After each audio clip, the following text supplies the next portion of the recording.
मांगरोळवरून निघालो. अंकलेश्वर नंतर अलिया बेट. अलिया बेटला आपल्याला समुद्रातून जावं लागतं आणि समुद्रात जाण्यासाठी ज्या छोट्या छोट्या नावा असतात, तर अलिया बेटला पाणी आलं तरच त्या नावेत बसून आपण पुढचा प्रवास करतो. त्याच्यामुळे निश्चित कधी पाणी येणार, पाणी येणं म्हणजे भरतीचं पाणी आतमध्ये येतं आणि तर त्या खाडीतून आपल्याला पुढे जाता येतं. असा तो प्रवास आहे. सकाळी निघाल्यानंतर दरम्यान पोहोचेपर्यंत वेळ झाला, कदाचित भरती आली नाही, तर त्या दिवशी अलिया बेटला थांबावं लागणार हे निश्चित होतं. त्यानुसार निघालो.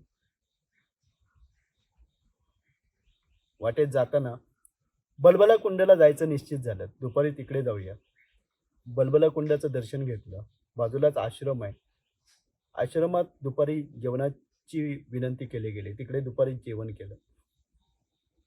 12:30-1 वाजता निघालो. अलिया बेटला पोचलो. पोहोचेपर्यंत साधारणतः 2:15 वाजले. ज्या ठिकाणी गाडी द्यायची आहे, म्हणजे या ठिकाणी आपली गाडी जर असेल तर गाडी तिथे ड्रायव्हर असतो आणि हा ड्रायव्हर पलीकडे मिठी तलाईला आपल्याला गाडी आणून देतो. आपण नावेतून प्रवास करतो. ज्या ठिकाणी गेलो आणि ऑफिस बंद झालं होतं, पण खाली नंबर होता. त्यांना कॉल केला. तर ते म्हणाले, "बरं झालं वेळेत आलात तुम्ही. नाव लागलेली आहे. लवकर गाडी घेऊन खाली या." त्यानुसार त्यांच्या सांगण्यानुसार आम्ही खाली नावेच्या इथे गेलो. तिकीट बुक केलं. साधारणतः एका नावेमध्ये 30-35 प्रवासी बसतात.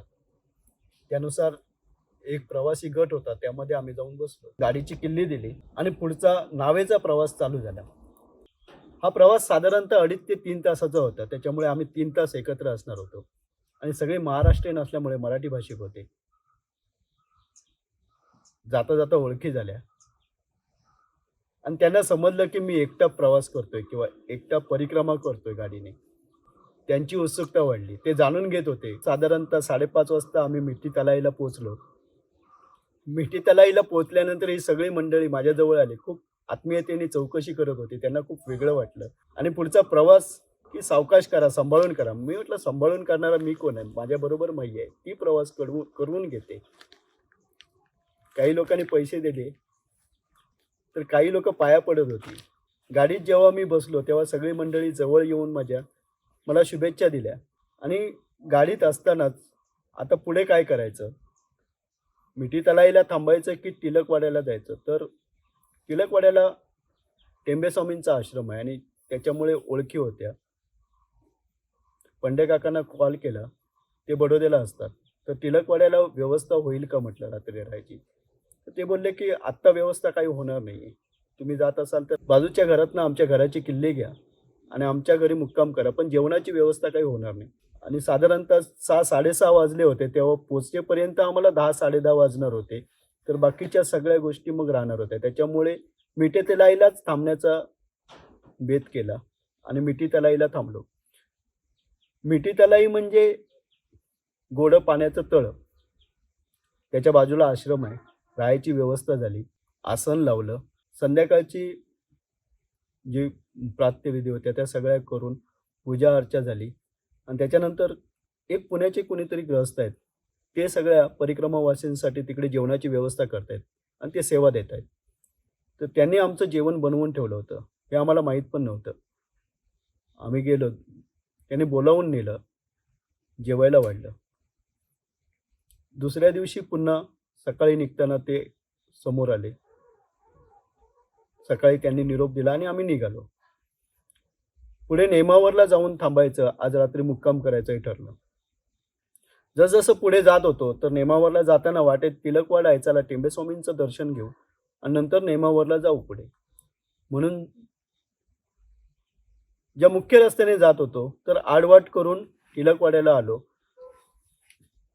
दुपार झालीच होती, तर आजूबाजूला कुठेतरी जेवणाची व्यवस्था होईल, कारण टेंबेस्वामींच्या इथे जेवणाची व्यवस्था नाही असं मला समजलं होतं. त्याच्यामुळे म्हटलं आजूबाजूला व्यवस्था होईल. एका घरात गेलो. तर तिथे जे आश्रमातले काही सेवेकरी होते, तर त्यांना वाटलं की आम्ही परिक्रमा करतोय म्हणजे गाडीने फिरतोय, गाडीने फिरतोय म्हणजे मजा करतोय. तर त्यांना हे माहीत नव्हतं की खरंच मनापासून आम्ही करतोय. त्यांनी सांगितलं की इथे आम्हाला जे खरंच परिक्रमा पायी करतात त्यांच्यासाठी आम्ही सेवा देतो. तुम्हाला जेवण देता येणार नाही. तर म्हटलं ठीक आहे. आणि तिथून आम्ही निघालो. महाराजांच्या आश्रमात महाराजांचं दर्शन घेण्यासाठी गेलो.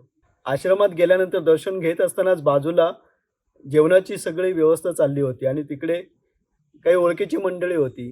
त्यांनी हात दाखवला आणि जेवणाची व्यवस्था केली. जेवण झालं. नंतर जे काही मी परिक्रमा करत होतो त्याचे अनुभव सगळ्यांनी एकत्र बसून शेअर केले. सगळे मंडळी समोर बसली होती. जे जे काही घडलं वाटेत ते सगळं सांगत होतो. आणि त्यांच्यासाठी हे नवीन होतं, की गाडीने मी एकटा प्रवास करतोय आणि एकटा निघालो होतो आणि मला वाटेत हे काका मिळाले. त्यांच्याही अंगावर शहारे आले होते. समोर सगळं रूप बघून त्यांनाही काहीतरी वेगळं वाटलं. मळकट कपडे होते. काकांचे सुद्धा कपडे मळलेले होते. 4-8 दिवसाचा प्रवास झाला होता. वाटेतला प्रवास जसा पुढे जात होता, तर आम्ही नेमावरला पोहोचेपर्यंत रात्र होणार. मग काय करायचं? वाटेत जाताना कुक्षी होतं. तर कुक्षीला बापूंचाच आश्रम होता, ज्या ठिकाणी आपण मांगरोळला थांबलो होतो.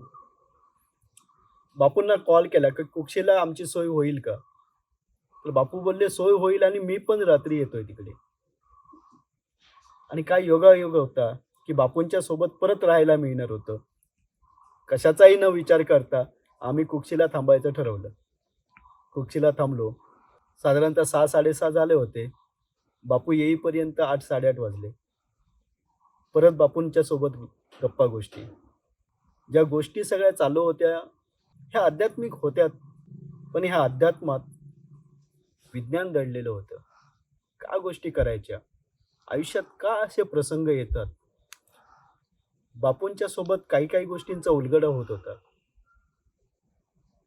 जे आपण खरंच करतो, ते आपणच करतो का? का हे विधिलिखित असतं, आपल्याकडून करवून घेतलं जातं? आणि ह्या सगळ्याचा सत्संगात आज बसल्यानंतर काय फायदा होतोय? आणि हे ऐकताना मला सुद्धा कुठेतरी भरून आल्यासारखं होतंय. आज परिपूर्ण झाल्यासारखं वाटतंय.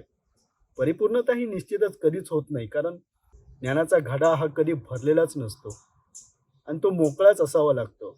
पण ज्या गोष्टी घडतात आपल्या आयुष्यात, जर एखादा दरोडेखोर असेल, जर एखादा खुनी असेल, जर एखादा चोर असेल, तर ते चोरी का करतात?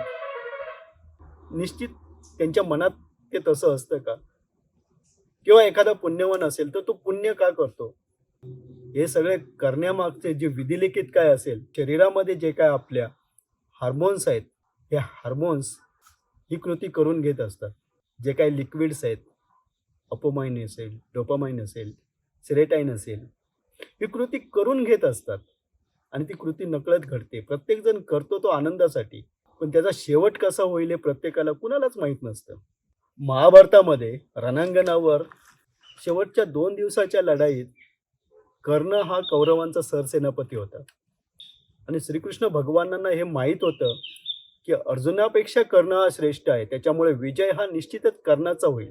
कर्णाचं चाक हे मातीत रुततं आणि ते चाक बाहेर काढण्यासाठी कर्ण खाली उतरतो आणि त्यावेळी श्रीकृष्ण भगवान सांगतात, की "अर्जुना आत्ता बाण मार.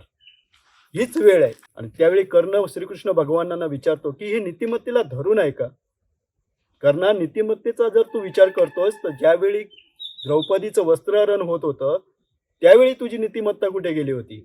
निश्चितच कर्णाला तो क्षण आठवला आणि कर्ण हा असा होता, ज्यावेळी त्याचा अपमान झाला, त्याने कधी प्रत्युत्तर दिलं नव्हतं, प्रतिक्रिया दिली नव्हती. अनेक वेळा झाला. द्रोणांनी केला होता जेव्हा शिकायला गेला. द्रौपदीचं स्वयंवर असताना स्वयंवरात त्याचा अपमान झाला.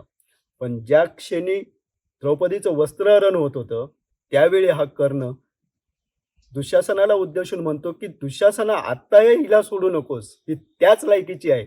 पण हा कर्ण का कसं बोलून गेला माहीत नाही.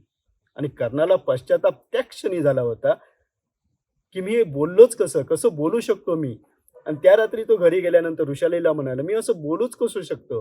माझ्या तोंडून असं बोललं कसं गेलं?" त्याला भयानक पश्चाताप झाला आणि त्या रणांगणात त्याला तो क्षण आठवला, की श्रीकृष्ण भगवानांना सगळं माहीत होतं. कर्ण का बोलला? त्याचं निमित्त काय होतं? आणि त्याचं प्रायश्चित्त काय? त्याच्यामुळे आज कुक्षीला आम्ही जे बसलो होतो, तर ज्ञानाच्या घडात भरपूर काही पडत होतं. ती रात्र खूप छान गेली. सगळं उघड्यावरती होतं. आश्रम म्हणजे नवीन आश्रम तयार होतोय आणि त्याच्यामुळे चारही बाजूनी उघडं रात्रीचं चांदणं दिसत होतं. थोडं उशिरा निघालो 9 वाजता सगळं आटोपून. बापूंचं दर्शन घेतलं. बापूंनी पुन्हा सांगितलं, की आत्ता इथून पुढे आमचा आश्रम आहे. घाटपिपरी या म्हणून गाव आहे आणि या ठिकाणी आश्रम आहे. तुम्ही वाडी बरेलीपर्यंत जा आणि वाडी बरेलीत गेल्यानंतर मी एक नंबर देतो. त्यांना कॉल करा. ते भेटतील. पुढचं ते तुम्हाला सांगतील.